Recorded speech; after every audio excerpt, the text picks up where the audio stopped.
आज हम 1930 के दशक के भारत में चल रहे स्वतंत्रता संग्राम की एक गहरी पड़ताल करने वाले हैं। और हमारे पास जो स्रोत है वो उस दौर की एक कह सकते हैं दोहरी तस्वीर दिखाते हैं। बिल्कुल। एक तरफ तो भारत की सड़कों पर गांधी जी के नेतृत्व में एक जबरदस्त जन आंदोलन था, और दूसरी तरफ लंदन के आलीशान कमरों में भारत के भविष्य पर राजनीतिक मोलभाव चल रहा था। तो आज हमारा मकसद यही समझना है कि सविनय अवज्ञा आंदोलन की वो चिंगारी कैसे भड़की। हाँ, वो पूरे देश में आग की तरह कैसे फैली और फिर लंदन में हो रही गोलमेज कॉन्फ्रेंस की बातचीत का इस पर क्या असर पड़ा। चलिए इस कहानी के पन्ने पलटना शुरू करते हैं। जरूर। तो कहानी की शुरुआत होती है गांधी जी की 11 मांगों से। और दिलचस्प बात यह है कि इसमें कोई पूर्ण स्वराज जैसी बड़ी बड़ी राजनीतिक बातें नहीं थी। नहीं, बिल्कुल नहीं। मांगे बहुत जमीनी थी, जैसे लगान 50% कम करो, नमक पर जो टैक्स है उसे हटाओ, रुपए शिलिंग का जो रेट है उसे कम करो। मतलब ऐसी चीजें जो सीधे सीधे हर आम आदमी की जिंदगी से जुड़ी थीं। और यही तो गांधी जी की रणनीति का कमाल था। बिल्कुल, उन्होंने आजादी के एक बड़े एब्स्ट्रैक्ट विचार को नमक जैसी ठोस महसूस की जाने वाली चीज से जोड़ दिया। सही बात है। नमक तो हर भारतीय इस्तेमाल करता था, चाहे वो अमीर हो या गरीब। और उस पे टैक्स लगाना वो ब्रिटिश राज के शोषण का सबसे बड़ा प्रतीक बन गया। उन्होंने आजादी की लड़ाई को हर घर की रसोई और हर किसान के खेत का मुद्दा बना दिया। ये तो एक पॉलिटिकल मास्टर स्ट्रोक था। यकीनन। उन्होंने वायसराय इरविन को खत लिखकर ये मांगे रखी, पर इरविन ने उन्हें गंभीरता से नहीं लिया। यहाँ तक कि मिलने से भी मना कर दिया था। जी, और इसी के जवाब में गांधी जी ने वो मशहूर बात कही थी, मैंने रोटी मांगी थी, बदले में मुझे पत्थर मिला। और बस वहीं से दांडी मार्च की जमीन तैयार हो गई। दांडी मार्च के बारे में हम सबने सुना है, लेकिन इसके स्केल को समझना बहुत जरूरी है। हाँ, 12 मार्च 1930 हाँ, साबरमती आश्रम से शुरुआत हुई, सिर्फ 78 लोगों के साथ। और फिर 24 दिन 385 किलोमीटर की पैदल यात्रा, और अंत में 6 अप्रैल को दांडी के तट पर बस मुट्ठी भर नमक उठाकर कानून तोड़ना। वो सिर्फ एक मुट्ठी नमक नहीं था, वो पूरे ब्रिटिश साम्राज्य को एक सीधी चुनौती थी। बिल्कुल। गांधी जी का संदेश बहुत साफ था, अब हर गांव में नमक कानून तोड़ा जाए, छात्र स्कूल कॉलेज छोड़ें, सरकारी कर्मचारी इस्तीफा दें, विदेशी कपड़ों की होली जलाई जाए और सरकार को कोई टैक्स न दिया जाए। और ये संदेश सच में आग की तरह फैला। मुझे हमेशा पश्चिमोत्तर सीमा प्रांत की कहानी बहुत आकर्षित करती है। खान अब्दुल गफ्फार खान की। हाँ, जिन्हें सीमांत गांधी भी कहते हैं। उनका खुदाई खिदमतगार आंदोलन, जिसे लाल कुर्ती आंदोलन भी कहते हैं, वो इस बात का सबूत था कि गांधी जी का अहिंसा का विचार पठानों जैसे, जिन्हें लड़ाकू समुदाय माना जाता है, उन तक भी पहुंच गया था। और वहीं पेशावर में एक ऐसी घटना हुई जिसने ब्रिटिश सरकार की नींव हिला दी थी। आप वीर चंद्र सिंह गढ़वाली और गढ़वाल रेजिमेंट की बात कर रहे हैं। जी हाँ, बिल्कुल। जब ब्रिटिश अफसरों ने गढ़वाल रेजिमेंट के भारतीय सिपाहियों को हुक्म दिया कि वो निहत्थे प्रदर्शनकारियों पर गोली चलाएं, तब चंद्र सिंह गढ़वाली ने साफ इनकार कर दिया। उन्होंने कहा, हम अपने निहत्थे भाइयों पर गोली नहीं चलाएंगे। ये तो बहुत बड़ी बात थी। मतलब सेना तो ब्रिटिश राज की रीढ़ की हड्डी थी। बिल्कुल। अगर सेना ही हुक्म मानने से इनकार कर दे तो फिर राज कैसे चलेगा? ये ब्रिटिश शासन के लिए एक बहुत बहुत बड़ा झटका था। इससे साफ हो गया कि राष्ट्रवाद की भावना अब उनकी अपनी सेना में भी घुस चुकी थी। उन सिपाहियों का कोर्ट मार्शल हुआ होगा फिर। हाँ, उन्हें लंबी सजाएं हुई, लेकिन उन्होंने एक मिसाल कायम कर दी। और पूर्वोत्तर भारत में भी इसका असर पहुंचा, ये जानना भी दिलचस्प है। बिल्कुल, खासकर मणिपुर में।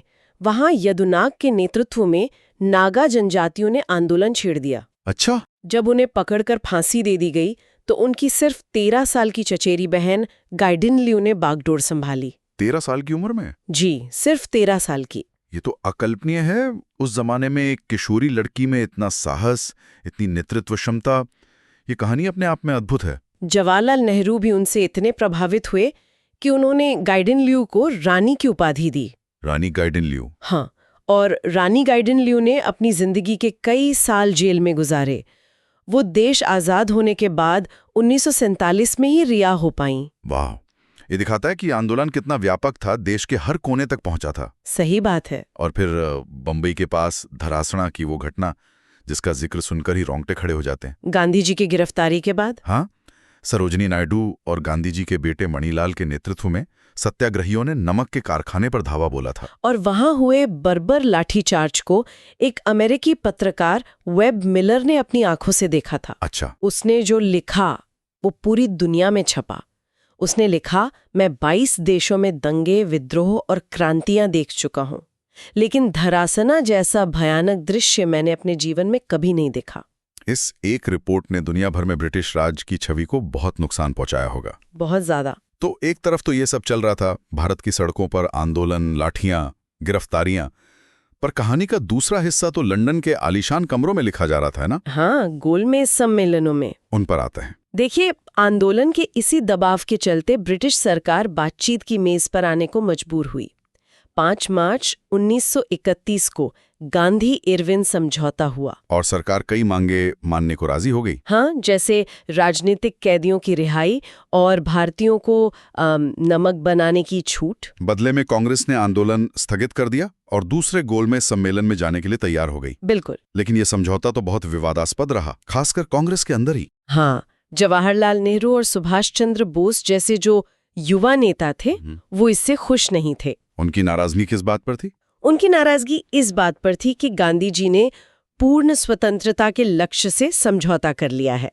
लेकिन सबसे बड़ी और कह सकते हैं भावनात्मक आलोचना इस बात पर हुई कि गांधी जी भगत सिंह, राजगुरु और सुखदेव को फांसी से नहीं बचा पाए। बिल्कुल। समझौते के सिर्फ 18 दिन बाद 23 मार्च 1931 को उन्हें फांसी दे दी गई। और इसका गुस्सा गांधी जी को झेलना पड़ा होगा। बहुत। कराची अधिवेशन में उन्हें काले झंडे दिखाए गए। और यहीं पर गांधी जी ने वो मशहूर बात कही थी, गांधी मर सकते हैं परंतु गांधीवाद नहीं। वो अपने सिद्धांतों पर अडिग थे, भले ही उनकी कितनी भी आलोचना क्यों न हो रही हो। तो इस समझौते के बाद गांधी जी लंदन गए दूसरे गोलमेज सम्मेलन के लिए। हाँ, कांग्रेस के एकमात्र प्रतिनिधि के तौर पर। पहला सम्मेलन तो कांग्रेस के बिना पूरी तरह फेल हो गया था। हाँ, जैसा कि इतिहासकार बिपिन चंद्र ने लिखा है, कांग्रेस के बिना भारतीय मामलों पर कोई भी सम्मेलन ऐसा ही था जैसे राम के बिना रामलीला। हाँ, ये तो सटीक कहा। तो दूसरे सम्मेलन में गांधी जी बड़ी उम्मीदों के साथ गए थे, लेकिन वहां जाकर उन्होंने देखा कि ब्रिटिश सरकार ने तो पूरा खेल ही बदल दिया है। मतलब? उन्होंने जानबूझकर सांप्रदायिक मुद्दों को हवा दी। दलितों के प्रतिनिधि, मुसलमानों के प्रतिनिधि, रियासतों के राजा, सब अपनी अपनी अलग मांगों पर अड़े हुए थे। अच्छा, मतलब जो भारत की एकता और एक जिम्मेदार सरकार की मुख्य मांग थी, वो कहीं पीछे छूट गई। बिल्कुल। गांधी जी की आवाज उस शोर में दबकर रह गई। और वो बहुत निराश होकर भारत लौटे। हाँ, जब वो बंबई में उतरे तो उन्होंने भीड़ से कहा, मैं खाली हाथ लौटा हूं, पर मैंने अपने देश की इज्जत को बट्टा नहीं लगने दिया। उनके लौटते ही आंदोलन फिर से शुरू हो गया। जी, लेकिन इस बार माहौल बिल्कुल बदल चुका था। वाइसराय बदल चुका था। लॉर्ड वेलिंगटन किसी भी तरह के समझौते के मूड में नहीं था।